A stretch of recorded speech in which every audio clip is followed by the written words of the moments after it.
네, 오늘 시간에는 그 사장의 마지막 부분으로서 스태틱 포스 어널리시스라고 되어 있는데, 로봇의 그 각 조인트와 엔드 이펙터가 그 외부 환경과 접촉할 때 이런 발생하는 그 접촉 힘과 그 로봇 관절 토크와의 관계, 이런 어떤 관계가 유도되는지 한번 쭉 보고 사장을 마무리하고 또 질의응답 시간을 갖도록 하겠습니다. 자, 여기 나와 있는 대로, 네, 로봇 컨트롤이라고 하면, 로봇 제어라고 한다면, 보통의 경우 이제 포지션 컨트롤, 그다음 벨라스티 컨트롤, 뭐요 정도죠. 네, 어떤 트래젝토리를 어떤 트래킹하기 위한 포지션 컨트롤, 말 그대로 위치 제어죠. 속도, 그다음 벨라스티 컨트롤, 속도 제어가 되는 거죠. 네, 보통의 경우는 이제 이 포지션 컨트롤과 벨라스티 컨트롤을 동시에 하게 돼 있지. 거기에 플러스해서 이 포스 컨트롤이라는 게 있어요. 힘 제어라고 돼 있는데, 힘 제어. 말 그대로 이제 엔드 이펙터가 이제 외부 환경에 접촉한 분명히 힘이 발생하잖아요. 여기 보면 이제 그라인딩 문제가 있고 어떤 폴리싱 이런 문제가 있을 수 있는데, 보면 이제 이 엔드 이펙터에 달려 있는 이 그라인더와 어떤 힘이 발생하겠죠. 그리고 또 모멘트도 발생할 수 있잖아요. 이게 너무 강해도 안 되고 너무 약해도 안 되지. 그러니까 적절히 원하는 그 접촉 힘을 제어를 해줘야 되는 거죠. 제어를. 이때 이제 포스 컨트롤 문제가 발생한다는 거죠. 특히 이제 이렇게 이제 HRI는 이제 요즘 이제 아주 뭐 그냥 일반 언론에도 많이 나오는 용어가 됐는데, 휴먼 로봇 인터랙션.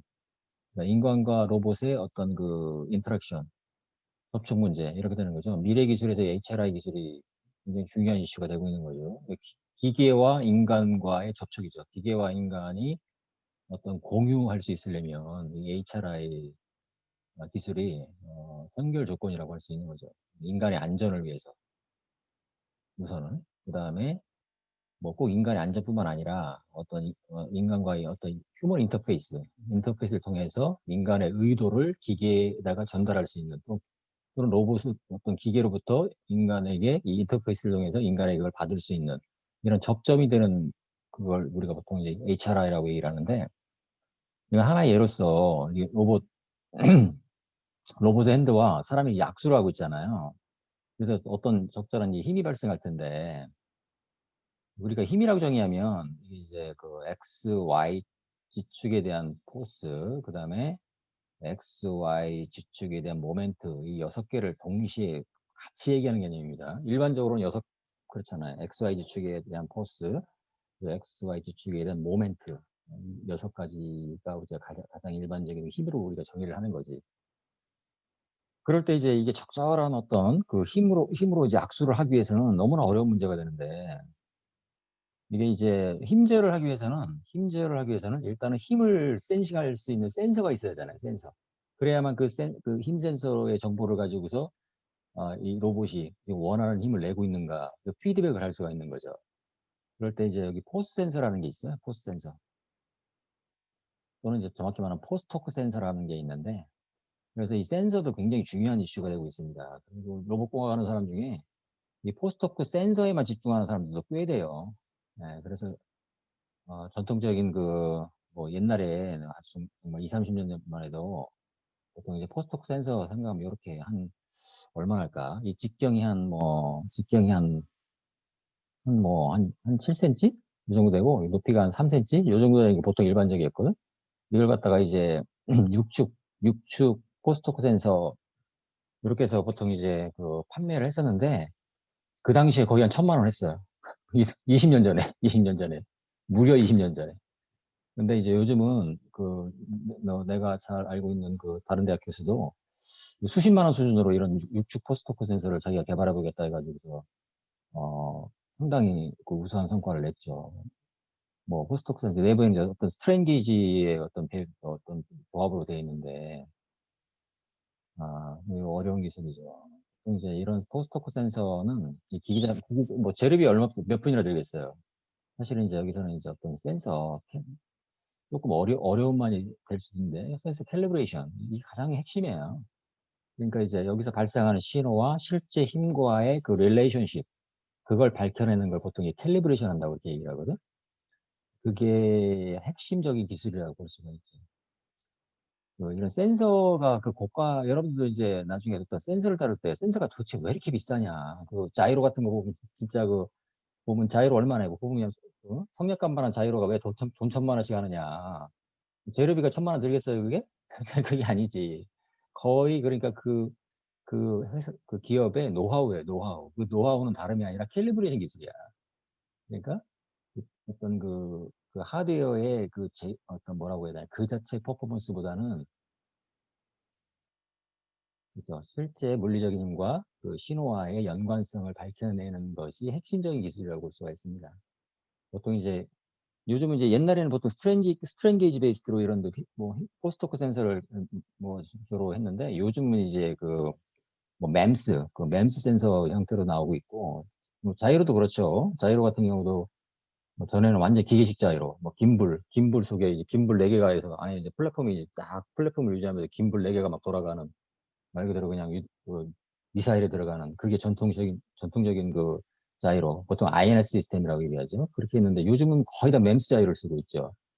크기도 작아졌는데 뭐 가격도 엄청나게 싸졌지. 여러분 뭐 자이로 뭐 몇만 원짜리도 좀 있죠. 몇만 원짜리 자이로도 있는데 1,000만 원짜리도 있거든, 지금도. 그러니까 겉에 모양은 비슷해. 근데 이제 그 결국 성능 차이인데, 그 성능이라고 하면 딴 게 아니고 캘리브레이션이 다라고 할 수 없지만 상당 부분을 차지합니다. 이 포스토크 센서도 마찬가지예요. 포스토크 센서도 여러분들이 글쎄요, 나도 최근에 안 사봐가지고 모르겠는데, 지금도 뭐 한 1,000만 원짜리도 있을 것 같아요. 근데 이제 1, 20만 원, 수십만 원 수준으로 지금 살 수 있는 그런 센서도 이제 존재한다는 거죠. 어쨌든 그런 센서가 있어야만 이 접촉 힘을 센싱해서 피드백 제어를 할 수가 있다는 얘기죠. 근데 여기서 얘기하고 싶은 건 뭐냐면, 자, 이게 뭐 이렇게 뭐 로봇팔이 머니플레이터가 폴리싱을 하든지 그라인딩을 하든지, 또는 어떤 그 휴머노이드 로봇함이 학습을 하든지, 결국 이건 뭐예요? 이 엔드 이펙터와 외부 환경이라고 하면 이제 여기 사람의 경우가 되고, 여기는 어떤 작업, 어떤 그 접촉, 어떤 작은 면이 되는데, 그 환경과의 접촉에서 발생하는 힘, 그걸 센싱해서 결국 제어는 어떻게 돼요? 그 관절을 움직여서 제어를 하죠. 관절.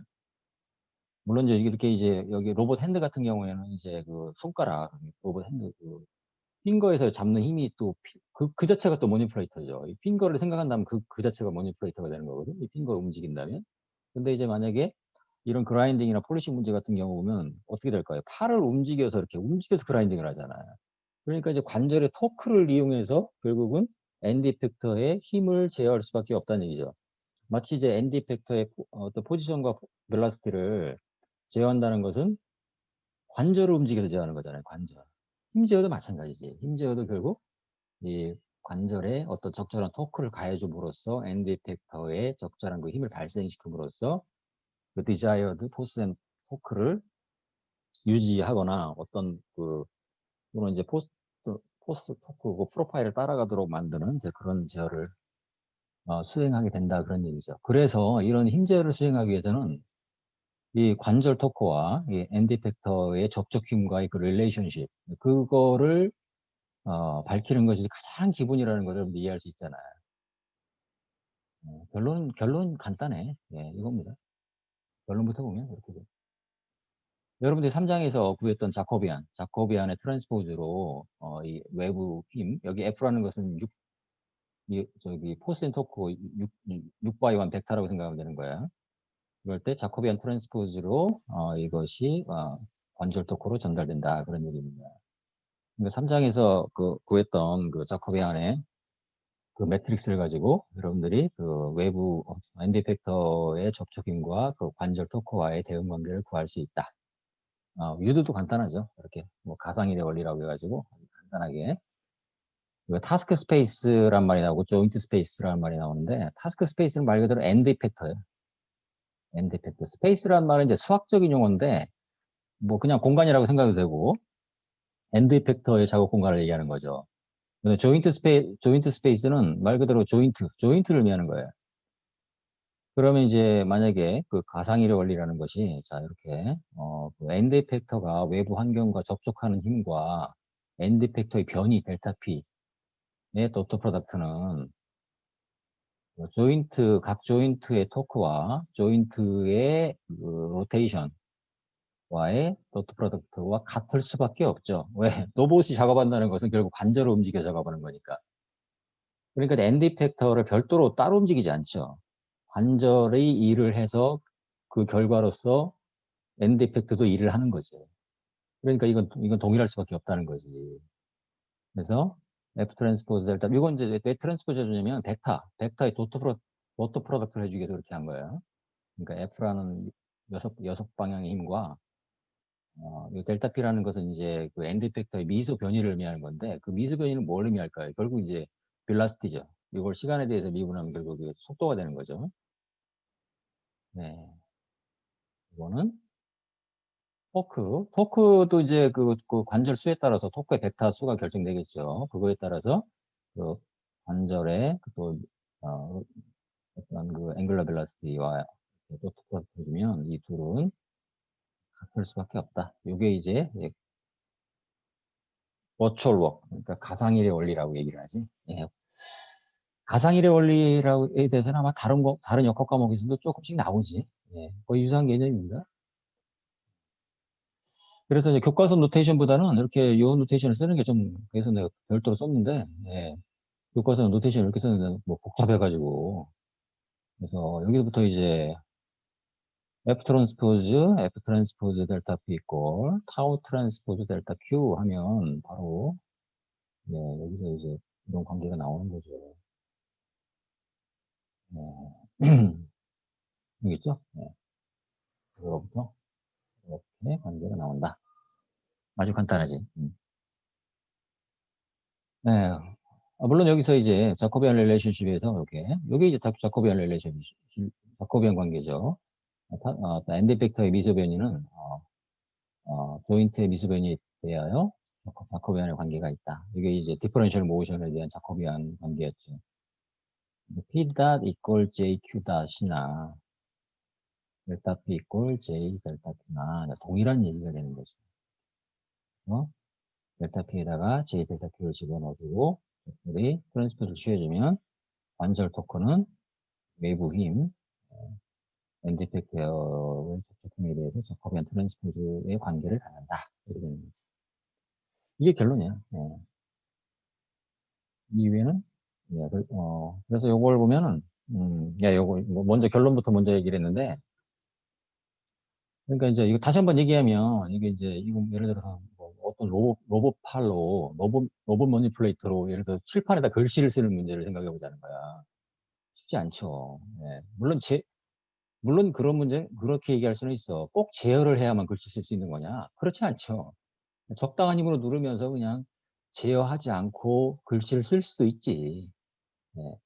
그렇지만 이제 이 원하는 접촉 힘을 정확하게 유지하고 싶다. 그러면은 이 관절 제어를 해줌으로써 힘 제어를 해줌으로써 이 어떤 디자이어드 포스 앤 토크를 유지할 수 있다. 그런 얘기죠.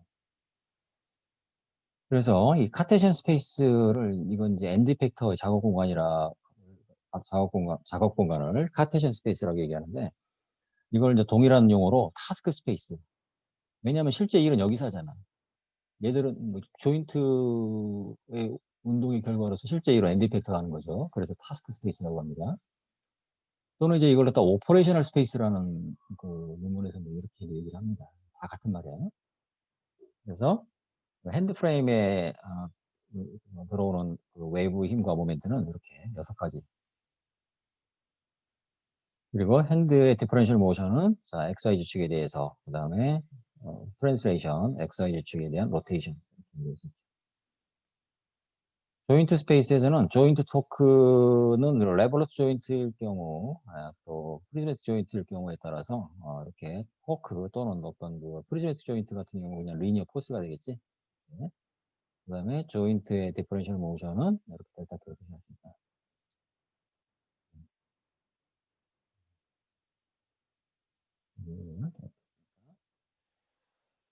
자, 그래서 이 가상일의 원리에서 트랜스포 델타 P 이꼴 타우 트랜스포즈 델타 Q라고 얘기할 수 있다.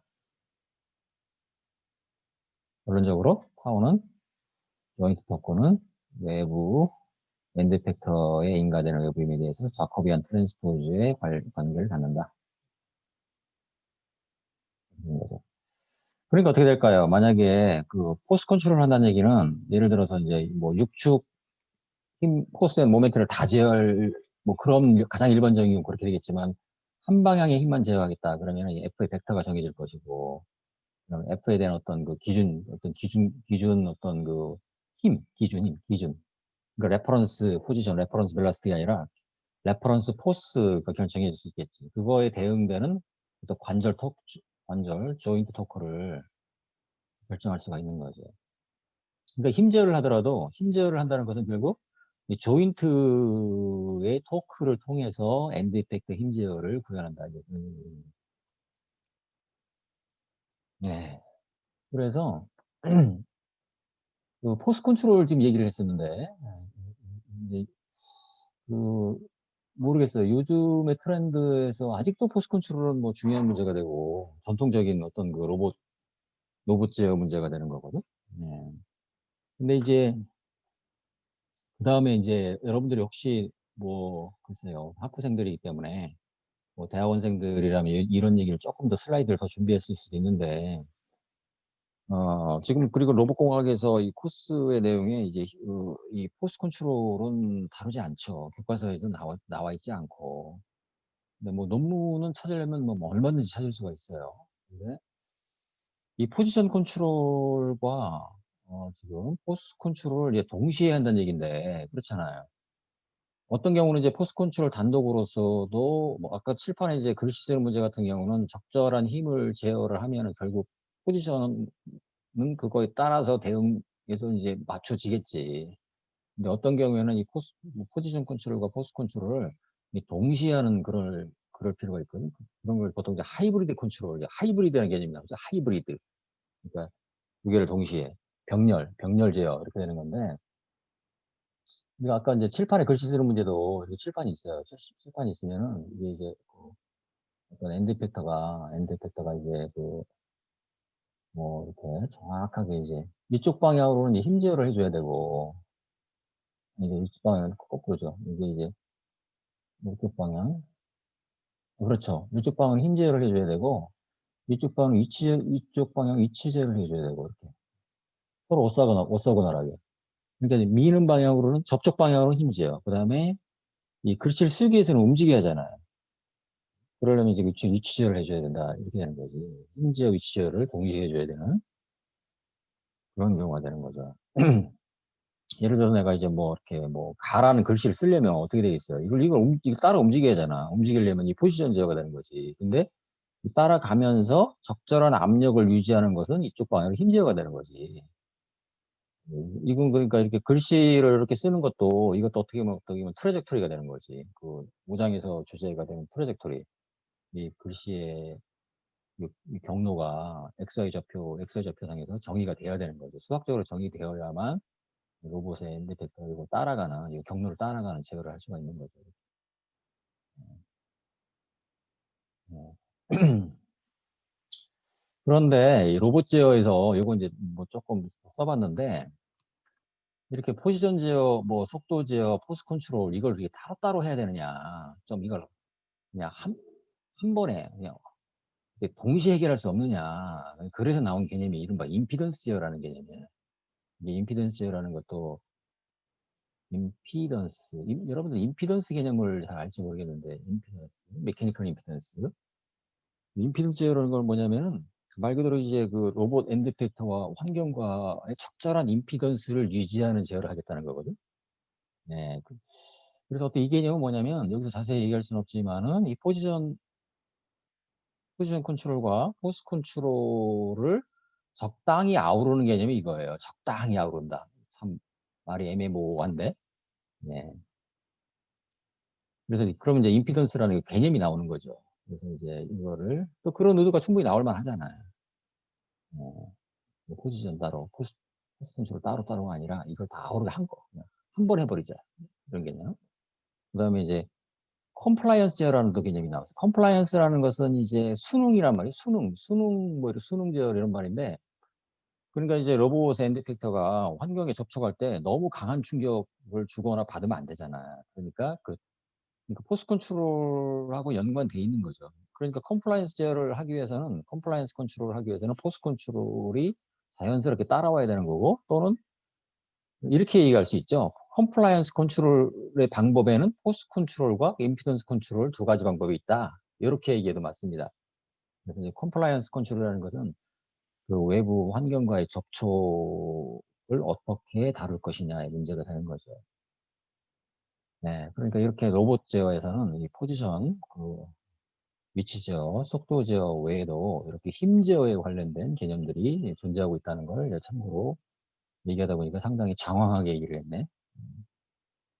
자, 여기 포지션 컨트롤은 로봇의 엔드 팩터가 어떤 프리스크라이브드 패스, 이미 정해진 경로를 without any reactive force, 그러니까 어떤 알력을 받지 않고 방해 없이 따라가는 이런 경우가 포스 컨트롤이죠.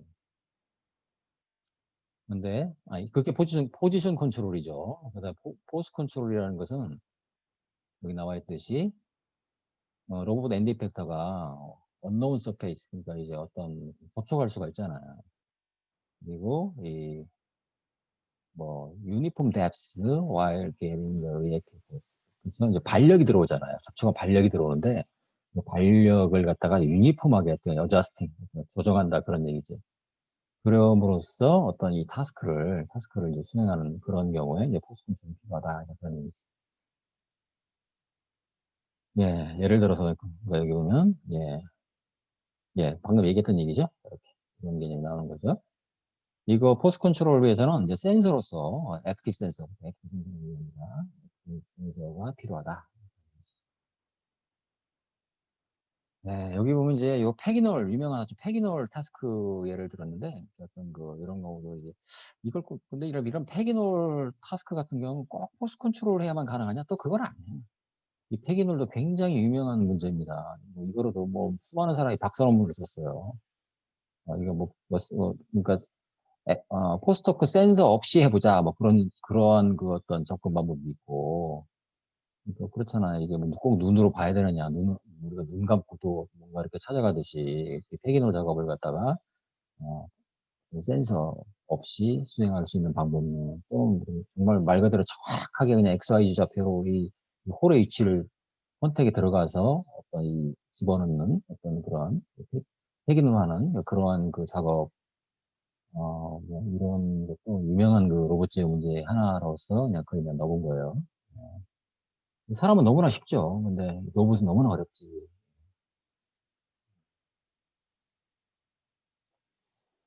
예, 여기 요 정도입니다. 요 정도 해서 여러분들 사장에 로봇 동력학은 이 정도로 마무리하도록 하고, 과제는 얘기했듯이지 예제 5개, 뉴턴 역학, 라그랑지 역학, 기도하고 결과 비교하는 거. 요거는 이제 제너럴 포뮬레이션 결과에다 한번 대입을 해서 똑같은 프링크 머니플레이터에 대해서 다이나믹스 한번 유도해 보라는 거였고, 화해구 요 그림은 요건 아마 오늘 얘기했던 주제와 관련된 그런 문제가 되겠죠. 그다음에 이제 연습 문제는 세 문제 한번 해보세요. 세 문제. 요것도 이제 라그랑지 역학을 써서 이제 라그랑지 이퀘이션 오브 모션을 이용해서 풀면 되는데, 뉴턴 메케닉스로도 해봐요. 이거 여기 적지는 않았네. 적지는 않았는데 여러분들 한번 비교를 해서 뉴턴 역학으로도 한번 해보는 게 좋겠다 그런 얘기죠. 요 정도를 세 번째 과제로 하도록 하겠습니다. 과제는 이게 마지막일 거예요. 그 다음에 이제 5장의 프로젝트 플래닝에서는 과제가 없습니다. 어떻게 보면 여러분들 마지막 과제라고 볼 수 있겠네요. 아닌가? 이거 맞을 것 같은데? 내가 확인해 봐야겠다. 이게 마지막, 과제로는 마지막이고, 4장, 5장에 대해서 테이크홈이 이제 나갈 거고, 그 다음에 여러분들이 시뮬레이션으로서 이제 마지막 단계는 이제 시뮬레이션을 수행하는 거죠. 요 정도로 하고 지금부터 이제 질의응답을 좀 시간을 가져보도록 합시다. 자유롭게 여러분들 뭐 아무 얘기나 뭐 교과서에 관련된 내용도 좋고 뭐 여러 가지 여러분들이 하고 싶은 얘기를 좀 해보세요.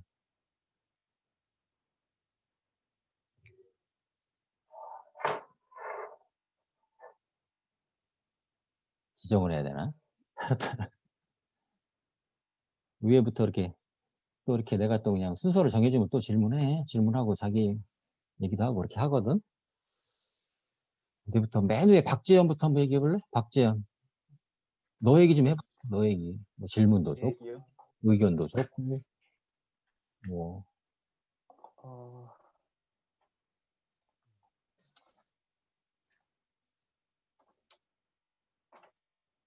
혹시 대면 수업을 하게 되나요? 대면 그건 나도 모르겠어요. 지금 내가 뭐 어떤 공문이나 메일이나 뭐 받은 게 없거든. 그건 아마도 그 학부에서 지침이 정해져야 되는데 네. 대면 수업을 할 수 있다면은 근데 그게 내가 정확히 어떻게 된지 모르겠어요. 학생들과 옛날에 협의하에 할 수 있다 뭐 이렇게 또 이게 무슨 말인가 난 그러니까 하란 얘기인지 하지 말란 얘기인지 애매모호하거든. 그건 여러분들이 그러니까 이제 학교에서 공식적으로 대면 수업을 할 수 있다니 학교를 나올 수 있다는 얘기잖아요. 그러면 학교를 나와요. 그러면 강의실 뭐 도서관 다 개방할 거 아니야. 그렇지 않은가? 그래서 꼭 강의실에서 수업을 하냐 마냐가 중요한 것이 아니라 여러분들이 일단은 학교를 나와서 뭐 같은 공간에서 뭐 예를 들어서 강의실에서 이런 줌으로 똑같은 이런 형태로 수업을 진행할 수도 있죠. 이왕 이거 뭐 이런 식으로 진행하고 있었으니까 아니면 뭐 내가 볼 땐 그게 나을 것 같거든. 여기서 다시 뭐 칠판 강의를 한다? 그것도 이상한 것 같고. 네. 어쨌든 학교를 나와라 그런 얘기입니다. 대면 수업이 근데 난 아직 공식적으로 들은 얘기가 없습니다. 그거는 확실한 학부의 지침이 있으면 그때 내가 알려주겠습니다. 네, 알겠습니다. 그건 질문 네. 아니고 다른 그래요? 질문은 없어?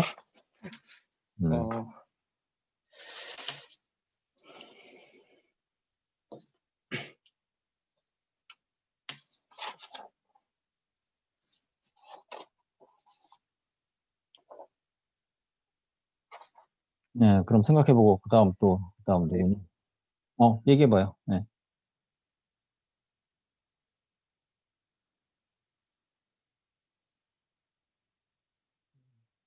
좀 생각해보고. 네, 생각해 보겠습니다. 그다음에 우리 김하연 질문 없니?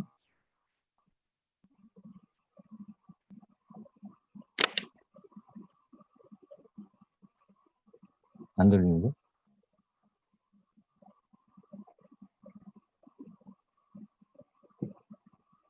질문이나 할 얘기 없어?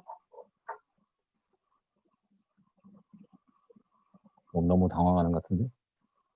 패스. 유문규.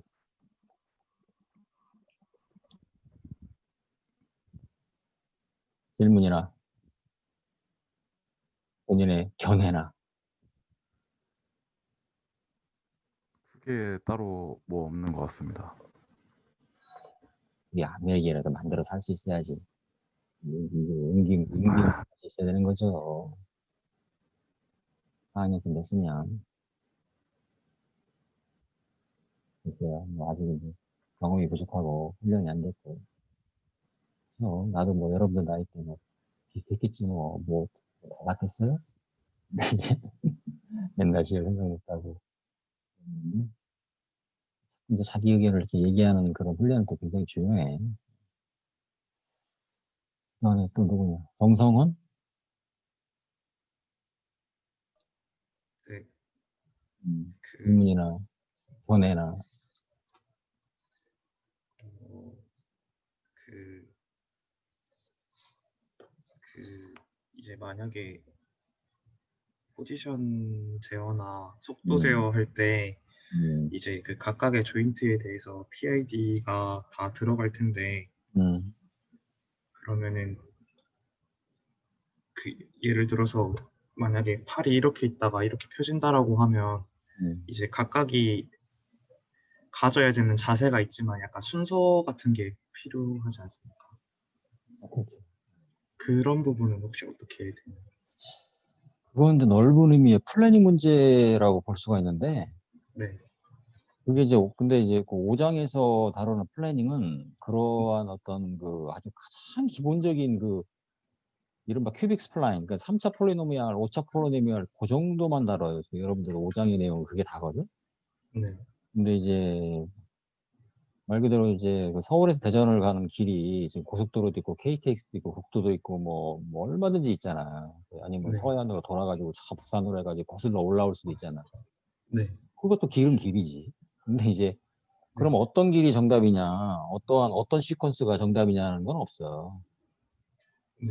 네, 근데 이제 그러한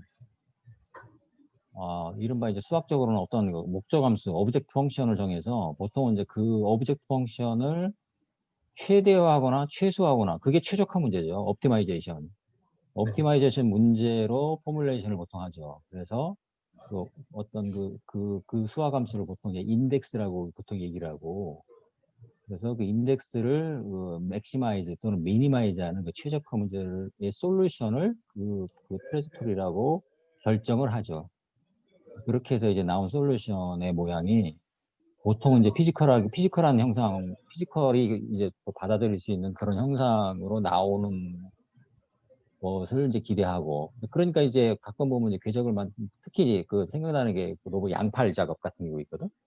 네, 우리 인간의 양팔 작업을 이렇게 자연스럽게 하잖아요. 근데 이제 그래서 이제 가장 쉬운 것은 이런 경우도 있어요. 양팔 작업을 하는데 그냥 인간의 작업을 갖다 그대로 그냥 그 3D로 저기 그냥 캡처를 해버려요. 그래가지고 그걸 갖다가 시간 순서대로 그대로 그냥 데이터로 만들어서 로봇에 그대로 넣어주는 경우도 있거든. 모션 캡처 같은 거 써가지고. 그것도 일종의 플래닝 방법이라고 할 수 있습니다. 또는 이제 수학적으로 정의된 인덱스를 가지고 그 수학 문제를 풀어서 나온 그 시간에 대한 궤적을 적용하면은 이 사람의 동작하고는 조금 다른, 뭐 아까 내가 이제 서울에 대전 가는 길이 여러 가지가 있다고 할 때, 보통의 경우는 당연히 우리 고속도로 탈 거 아니에요. 일부러 고속도로가 있는데 돌아서 서해안으로 돌아가지는 않잖아요. 근데 그렇게 간다고 해가지고 못 갈 건 또 없잖아. 그러니까 이제 그렇게 볼 수 있거든. 그 작업의 시퀀스 같은 것도 다 그 정해줘야 되는 문제가 되는 거죠. 네, 그러니까 이제 그 플래닝 문제라는 게 그렇게 얘기할 수가 있어요. 여러분들이 이제 보통 자동 제어를 학습했을 때는 보통 피드백에 대한 원리를 학습을 하죠. 근데 이제 그 피드백 제어 시스템에서 이른바 이 레퍼런스를 결정하는 문제가 결국 플래닝 문제가 되는 거거든. 그러니까 여러분들이 자동 제어에서 학습한 내용에서 이 레퍼런스는 사실은 뭐 그 스텝 인풋이다 또는 뭐 시뉴소이달 정연파 입력이다 요 정도 그 정도의 케이스에 대해서 뭔가 응답을 구해보고 PID 제어 뭐 안정성 뭐 이런 걸 해봤는데 로봇 제어에서도 이제 이 모니플레이션 문제가 복잡해지면 이 플래닝 문제가 사실은 가장 핵심이에요, 핵심. 그래서 내 느낌에는 그 제어 문제의 한 80%는 난 플래닝이라고 봐요, 플래닝. 그러니까 거의 80%. 나머지 20%는 이제 10% 정도는 피드백 문제고 나머지 10% 정도는 필터링. 필터링이라는 것은 이제 그 시스템의 현재 위치, 이걸 갖다가 이제 밝혀내는 그런 과정이라고 할 수 있죠. 그러니까 컨트롤 문제는 크게 이렇게 플래닝, 피드백 제어, 필터링 여기서 크게 세 가지로 볼 수가 있거든. 근데 문제가 특히 이제 그 휴머노이드 같은 경우 또 양팔 작업 이런 경우를 보면은 플래닝 문제가 가장 핵심이고 어려운 문제가 되는 거죠. 굉장히 어려운 문제고 수학적으로도 굉장히 어렵고 네. 말이 좀 격기를 샜는데 지금 질문에 대한 답으로는 적절치 않은 것 같긴 한데 확장해서 얘기하면 이제 그렇게 얘기할 수가 있습니다. 네, 글쎄요 뭐.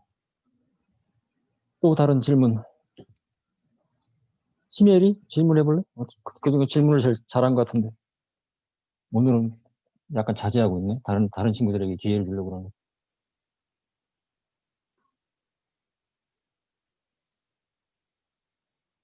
오디오 안 들어오는데?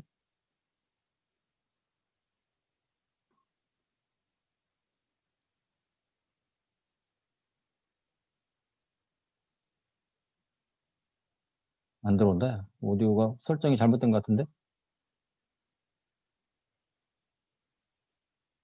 한번 체크해보고.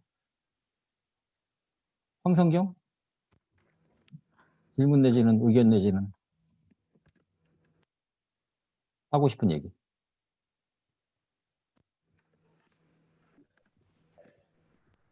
저는 좀 더 생각해보고 하겠습니다.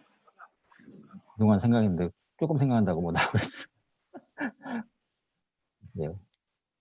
그 다음에 한유덕?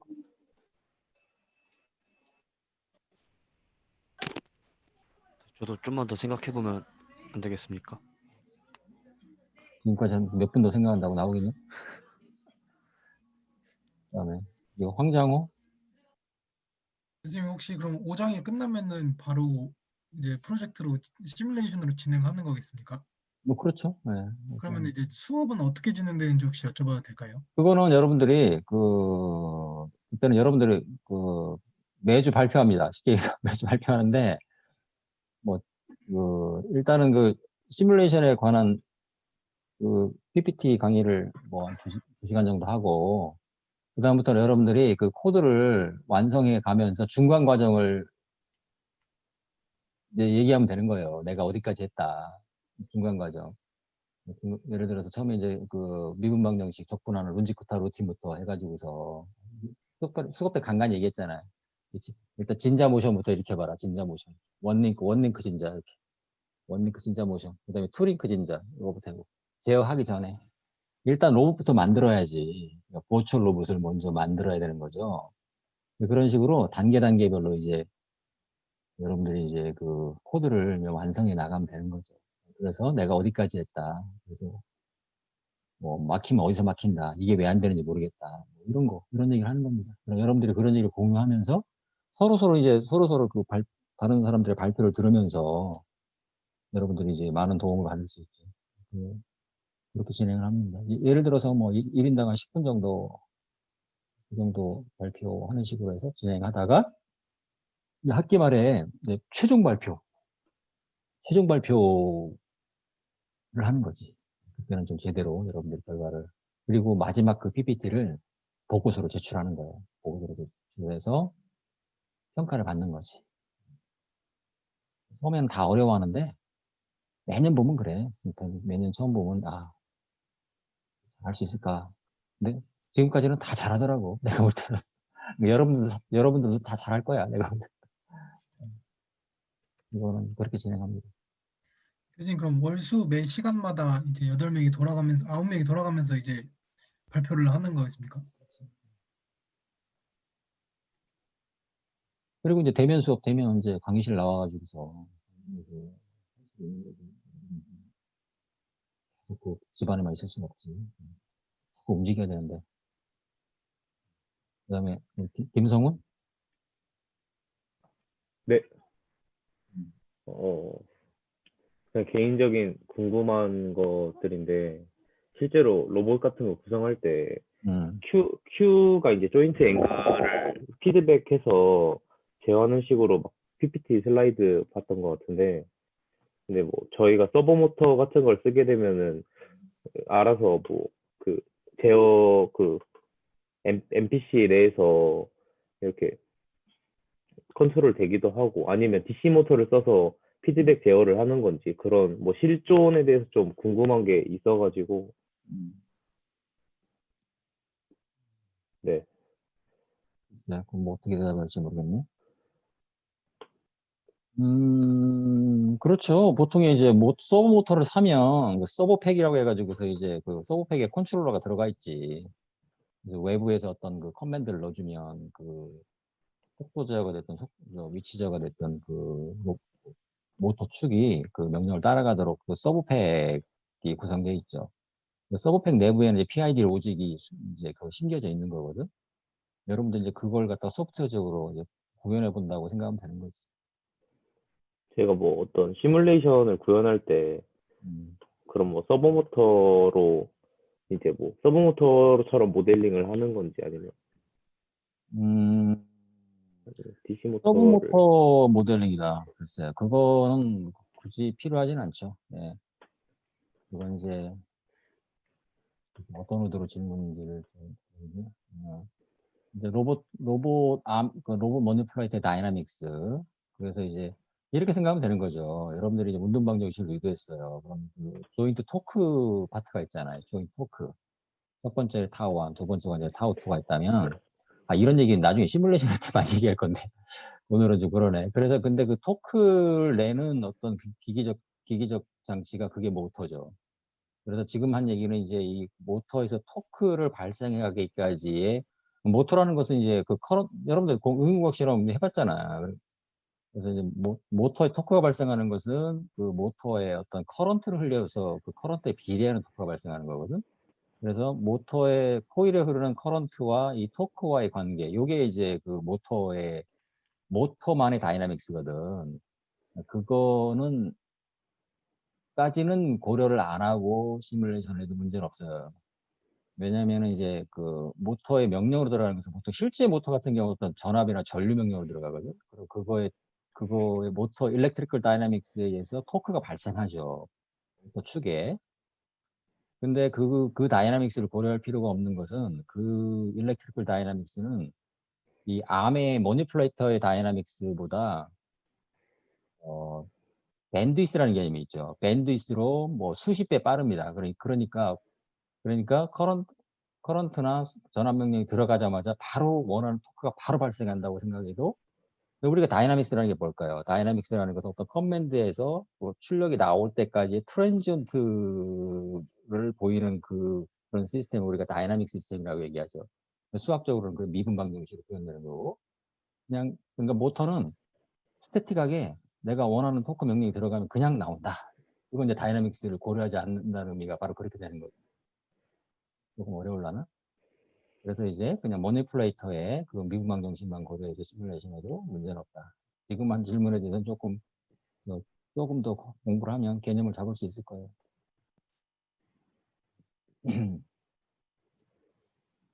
그 다음에 박재현 이제 질문 준비했니?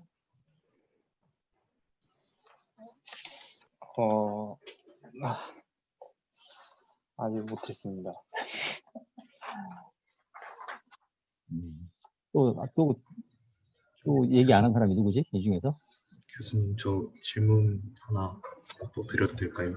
두 개도 괜찮아. 하나만 네, 하고.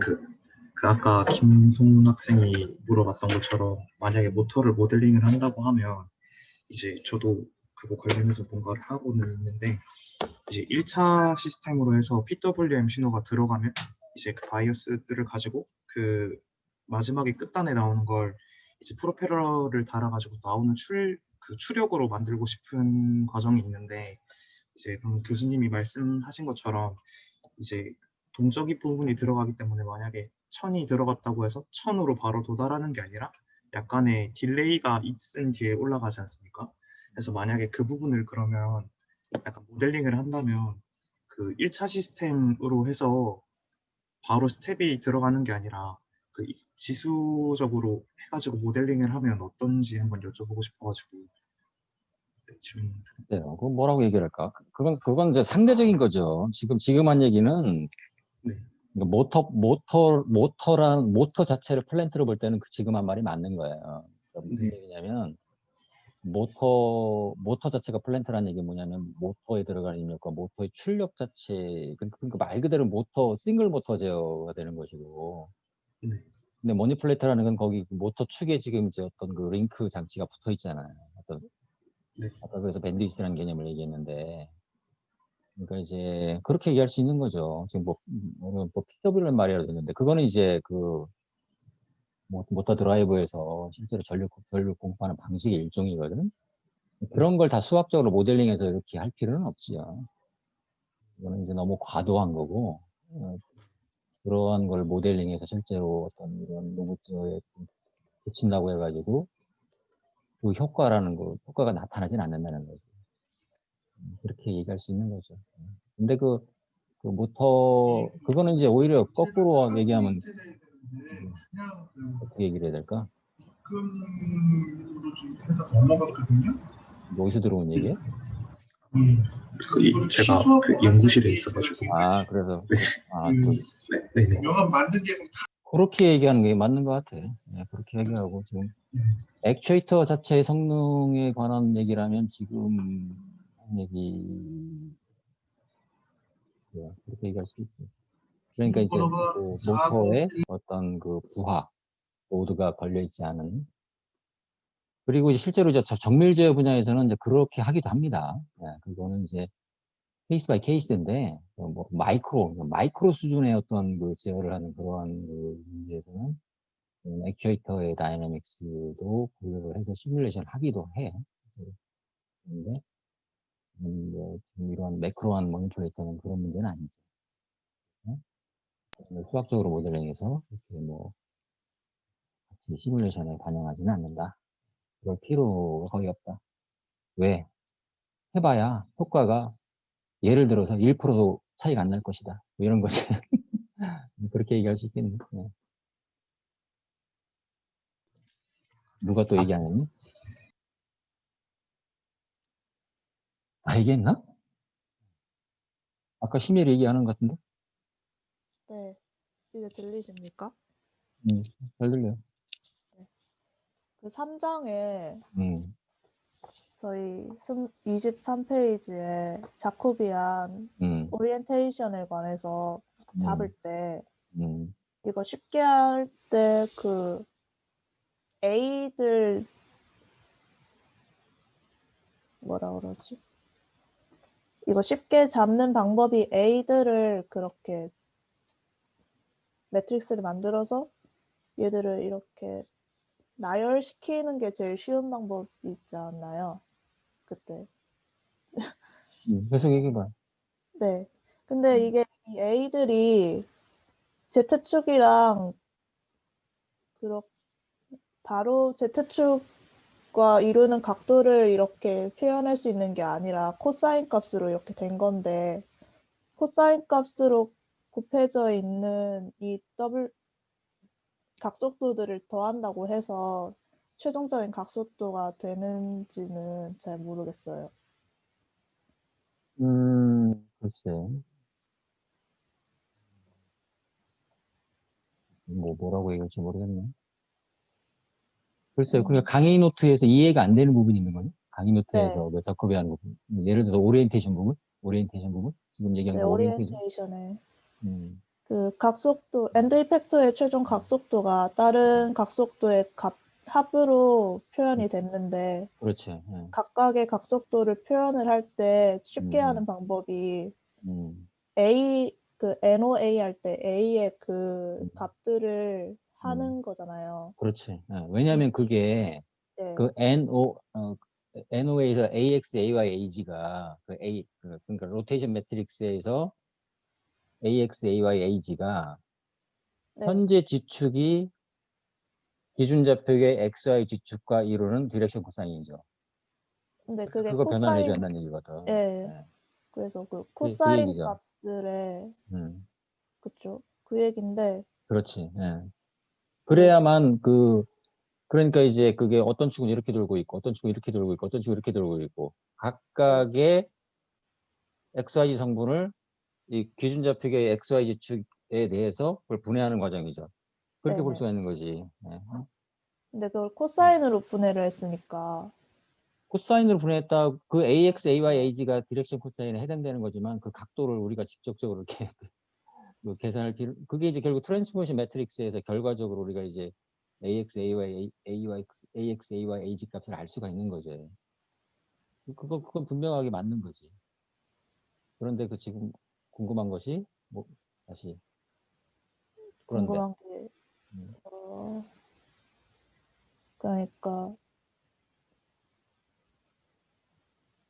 각속도 2번에다가 코사인 값을 더 곱한 거에 다른 각속도들을 더하였다고 해서 최종 각속도가 나오지 않을 것 같아서 코사인이 곱해져 있으니까요.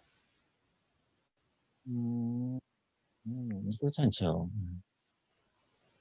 이건 이제 예를 들어서 어떻게 얘기해야 되나? 그러니까 이제 이렇게 암이 붙어 있다고 할 때 이렇게 암이 두 개가 붙어 있으면 네, 예를 들어서 얘가 이렇게 돌면 이렇게 보자고요. 첫 번째 조인트가 돌면 이렇게 움직이잖아요. 요거에서 지금 세타1 다시라는 것이 엔드 이펙트 발생하고 있잖아. 요거에 대해서 두 번째 관절은 이렇게 돌잖아요. 두 번째 관절만. 네, 그러니까 이게 두 번째 관절이 도는 것은 두 번째 관절 이후의 각속도를 다 증가시키죠. 그러니까 첫 번째 관절이 도는 것은 첫 번째 관절 이후의 모든 링크의 각속도를 다 증가시키죠. 그러니까 이제 모든 조인트의 앵글라 밸런스를 다 더한 것이 엔드 이펙터의 각속도로 나타나는 거죠. 그건 동의가 되잖아요. 네, 그러니까 근데 이제 엔드 이펙터의 각속도가 기준 좌표계 x, y, z 성분이 어떻게 되느냐? 그게 오메가 x, 오메가 y, 오메가 z가 되는 거죠. 네, 그것은 각각의 조인트의 각속도를 예를 들어서 이제 두 번째 축이 이렇게 돌고 있어요. 이렇게 돌고 있어요. 그러면 요것이 이 회전축 지축이 이 지축이 기준 좌표계의 XY 지축과 이루는 그 자세, 그게 AX, AY, AG라는 거지. 그래서 그건 좀 따져보면 될 것 같은데, 글쎄요. 이상 뭐 어떻게 모르겠다. 뭐 일단 믿고 써. 분명한 사실이니까 네, 믿어도 좋아. 그건 믿고 쓰면 될 것 같습니다. 네. 네, 근데 2장, 3장을 거쳐왔으면은 충분히 갈 수 있는 내용인데 모르겠네요. 이제 하다 보면 확실하게 이해가 되겠죠. 자, 시간이 많이 됐는데 여러분들 난 영상을 좀 볼까 했는데 별로 그럴 시간도 없네. 그래도 조금 여러분들 시간이 조금 있으니까 잠깐 봅시다. 보스턴 다이내믹스 최근 영상 나도 최근 건 안 봤거든. 그게 뭐지? 보통 이제 아틀라스하고 스피 뭐더라고? 스피노 기억이 안 나는데.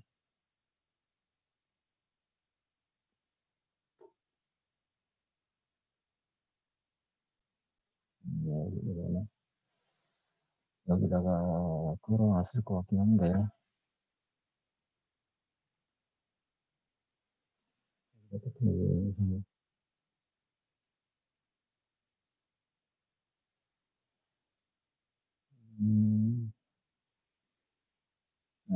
이거 뭐 시간이 많이 갔을 줄 모르겠어요. 이건 옛날 영상들인데. 이거 재밌으니까 해볼까요? 이건 여러분들 이게 4년 전 영상이네요. 최근 영상은 아닌데 보스턴 다이내믹스 재밌잖아. 걔가 이제 빅독 모델일 것 같은데? 정말 걔가 저렇게 자기하고도 안 닮았는데 저렇게 그걸 지으려나? 뭐 그럴 수도 있고. 보통 사족보행 로봇은 보통 이런 식으로 만들죠. 근데 지금 계속 몸통에 자세절을 하고 있는 거죠. 몸통에는 자이로를 달고 있어가지고 계속 롤피치로 자세절을 하고 있는 거거든. 그다음에 여기서 문제가 되는 게 사족의 플래닝 문제예요. 결국은 달릴 때, 걸을 때, 공중걸음 하나죠. 이것도 오래된 영상인데 여기 보면 나이다를 달리는 거지. 나이다. 이건 외부 나이다 필요한 거는 이게 이제 로컬라이제이션 하면서 이제 공간을 찾아가려면 매핑을 하면서 가야 되거든. 아마 나이가 걸고 있죠? 콜카에 달고 있는 한 거지. 이게 지금 영상에 안 나오지만 계속 매핑 하면서 이거 뭐 사실 잘 되고 있는 것만 보여주는 거예요. 실제로 이렇게 홈지도 막 올라가고.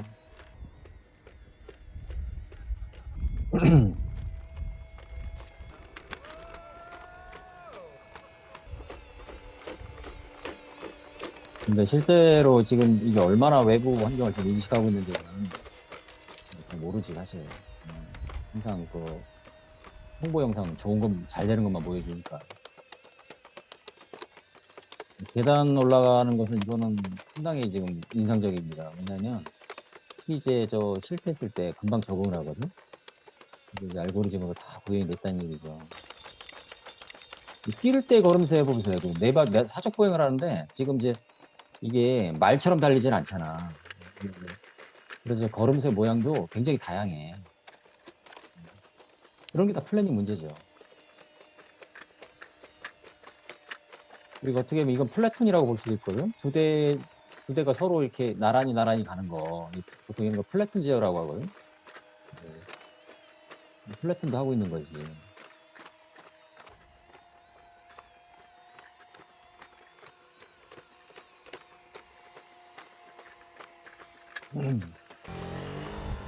아, 저건 정말 무식하게 큰데. 아마 요거 앞에 있는 로봇은 이게 모터로 움직이는 거고, 저쪽에 저것은 저기 아마 엔진, 디젤 엔진으로 지금 움직이는 걸 것 같아. 시끄럽지?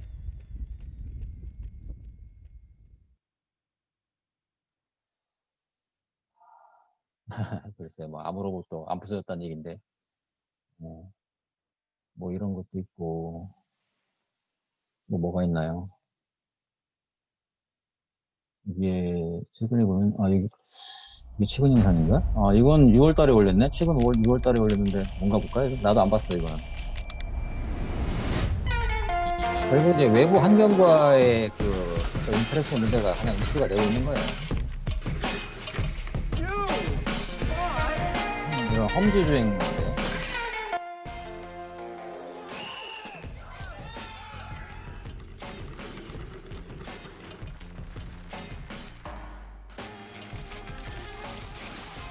그리고 이제 저렇게 넘어지거나 굴렀을 때 자기 자세를 빨리 회복할 수 있는 그런 리커버리 능력, 이런 게 사실 요즘 연구 주제가 되는 거죠.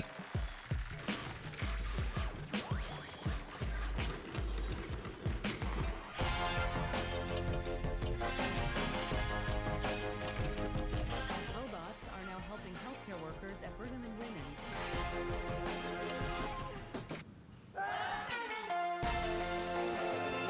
뭐 이 정도 로봇도 뭐 로봇계를 이용해서 이런 거 한다고 약간 뭐 엔터테인먼트 정도밖에 기능이 없잖아. 실제로 저 로봇계를 이용해서 뭔가 뭐 산업적으로 응용한다든지 아주 그렇진 않지. 아주 좀 다분히 엔터테인먼트적인 요소로 쓰고 있다. 재밌으니까 그렇게 하는 거고, 일부 뭐 홍보용 그런 거죠.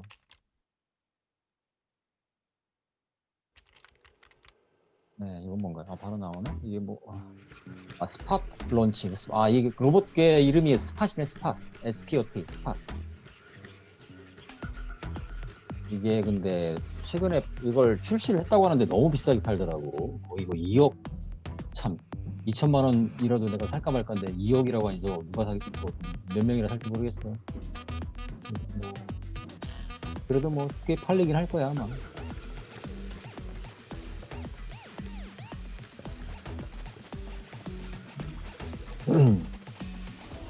그러니까 어떻게 보면 이런 로봇계가 이렇게 이렇게 워킹하는 거에서 거의 모든 로봇 기술이 다 들어간다고 봐도 되는 거죠. 그러니까 내비게이션, 로컬라이제이션, 매핑, 슬램, 거기다가 이제 그 사족에 대한 머니플레이션, 그다음에 이거 외부 환경에 대한 센싱 문제. 그런 의미에서 이런 영상을 보면 지금 현재 어떤 게 기술적인 이슈가 되는지 그걸 알 수가 있는 거죠.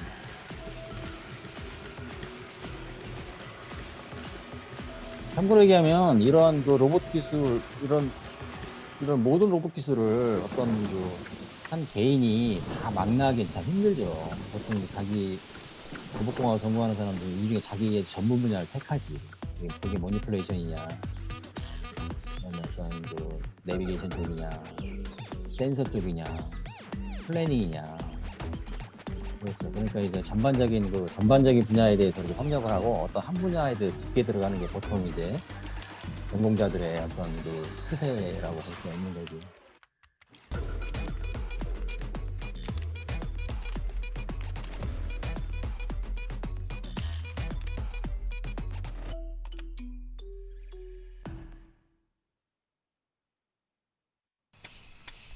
이건 아틀라스죠? 아틀라스.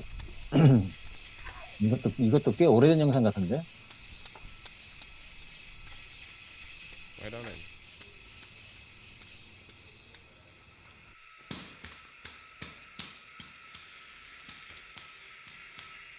상당히 밸런스를 잘 잡고 있죠. 근데 참고로 얘기하면 이렇게 100% 성공하는 게 아니야. 네, 이렇게 실상을 알면 좀 실망할 수도 있습니다.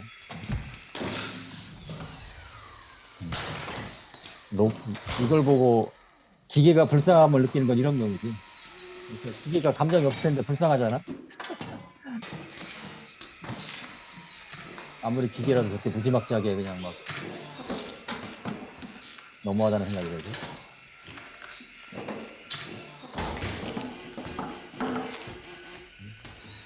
밸런스를 잘 잡고 있죠.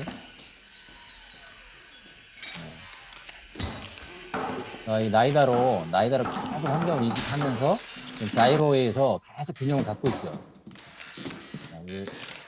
이건 이제 카메라를 계속 타겟을 보고 있는 거지. 너무 무지막지하다. 근데 아무리 기계지만 진짜.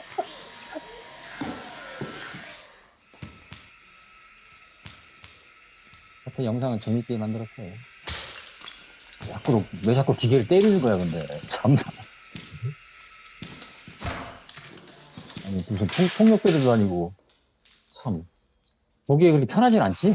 아무리 이제 로봇 기계지만.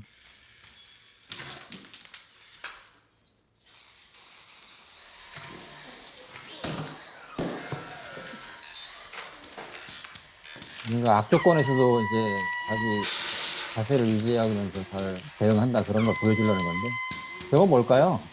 눈에다가 뭘 뿌리잖아. 그러니까 못 보게 하는 거지. 그러니까 이게 그 카메라를 갖다가 마치 이렇게 눈을 가리는 효과. 그런데도 다른 센서를 이용해가지고 그걸 잡는다는 얘기지. 아, 나 이거 못 본 것 같은데. 야, 참.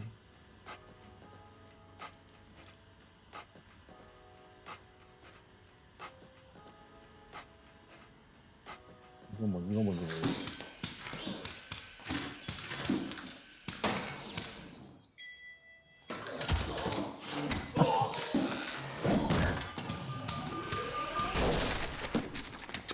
화났어요. 로봇이 화가 났어.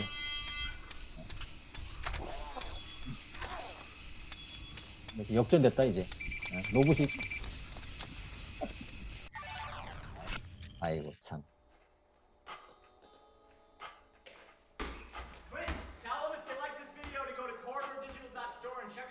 이건 진짜 사람인데?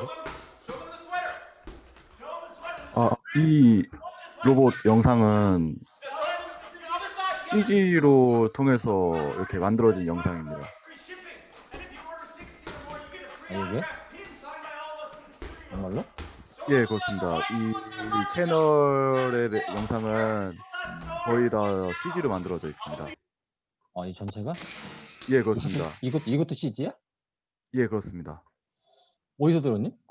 그 채널에 보면은 그게 나와 있는데 아까 하키체를 로봇이 잡는 장면을 자세히 보면은 사람 손가락이 보입니다. 아, 그래요? 예. 어쩐지 아무리 데모지만 너무 잘한다 했더니 이렇게 숨어 있었구나. 자, 아무튼 근데 요 정도도 이제 요 정도 어떤 로봇 동작이 가능하다면 사실은 이제 거의 뭐 최소 요 정도는 돼야 사실은 이제 또 인간과 공존할 수 있는 그런 로봇이 나올 수가 있는 거죠. 옛날에 그 영화 뭐였지? 영화 이름이 생각 안 나네. 거기서 막 로봇들 바이센테니얼맨 이런 영화 있었잖아. 그래서 로봇이 자기도 죽고 싶다 해가지고 마지막에 로봇은 영원히 안 죽잖아. 자기가 자기가 이제 어렸을 때 꼬마 자라가지고서 그건 할머니 돼서 이제 죽었는데 자기는 계속 사니까 자기도 감정을 가지고 자기도 이제 끝만큼 그런 얘기가 있었는데 로봇이 감정을 갖게 되면 이제 그건 정말 사이보그가 되는 거지. 하여튼 뭐 그렇습니다. 이거 말고도 뭐 그리고 뭐 여러 가지 뭐 얼마든지 있죠. 이런 근데 로봇 기술이 종합적으로 나타나는 걸 보면 이 보스턴 다이내믹스의 영상들을 보는 게 좀 이해하는 데 도움이 됩니다.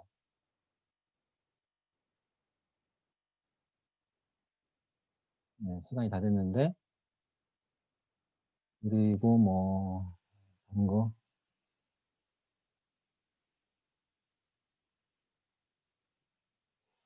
예, 오늘은 이 정도 합시다. 이 정도 하고 다음 주에는 5장 플래닝 뭐 내용은 간단해요. 그렇게 뭐 복잡한 플래닝 문제를 다루지는 않고 아주 그냥 시간의 함수로서 그 궤적을 어떤 만드는 가장 기초적인 내용을 다룬다. 예, 그리고 다음 주 2시간 정도면 될 것 같고 그 다음 주에는 이제 시뮬레이션에 관련된 수업 한 2시간 정도 하고 그럼 10월 말이 되는 거죠. 그 다음에 11월 첫째 주에 여러분들 테이크홈 드디어 나간 거 학교에 나와서 시험을 보고 그 다음에 이제 한 4주 정도 4주 내지 5주 정도 이동되겠죠? 그 정도 이제 시뮬레이션을 이제 수행해 나가면 된다. 수업은 매주 뭐 1인당 5분 정도 중간 발표를 하면 된다. 그런 얘기입니다. 예, 오늘은 여기까지 합시다. 그렇습니다. 고맙습니다. 고맙습니다.